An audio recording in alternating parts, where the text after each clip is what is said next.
ঠিক দুদিন লাগলো। আমরা দুদিন আগে 7 তারিখে চন্দ্রকোনার খবর দেখাই শিলাবতীর ভয়ে কি অবস্থা গ্রামে। কারণ শিলাবতী থেকে জল ঢুকতে পারে, বাঁধ দিয়ে সেই জল আটকাতে হবে, বাঁধ মেরামতি না করলে বিপদ। ঠিক দুদিনের মধ্যে ব্যবস্থা হলো। শিলাবতীর গ্রাসে গ্রাম যাবে না আশ্বাস দিয়েছেন বিডিও।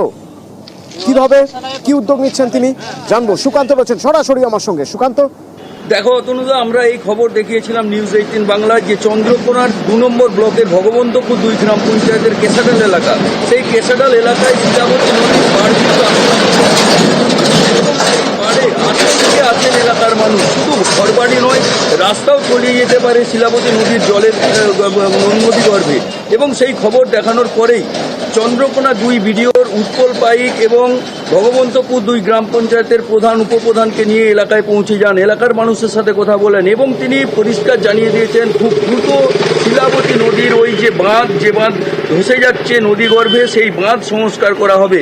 স্বভাবতই এলাকার মানুষ তারা কিন্তু দুশ্চিন্তা থেকে কিছুটা হলেও স্বস্তি পেয়েছেন। তারা দাবি করছেন যে সংবাদ মাধ্যম এই কাজ করার জন্যই এত দ্রুত প্রশাসন পদক্ষেপ নিয়েছে। অতনুদা,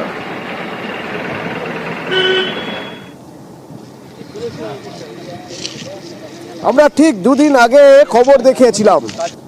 সুকান্ত বলছিল যে পশ্চিম মেদিনীপুরের চন্দ্রকোনা 2-এর ভগবন্তপুর 2 গ্রাম পঞ্চায়েতের কেশাডাল গ্রামের মানুষ রাতে ঘুমোতে পারছিলেন না, টেনশনে। এমন অবস্থা, ভয় ঢুকে গিয়েছিল সবার মনে যে নদী যেভাবে ভাঙছে গ্রাম তো গিলে খাবে।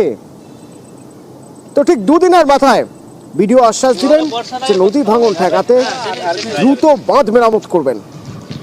প্রধান উপপ্রধানকে নিয়ে ভাঙন এলাকা জায়গা ঘুরে দেখলেন এবং দ্রুত সমাধান হবে আশ্বাস দিয়েছেন। এবার কেশাডাল গ্রামের মানুষ খুশি।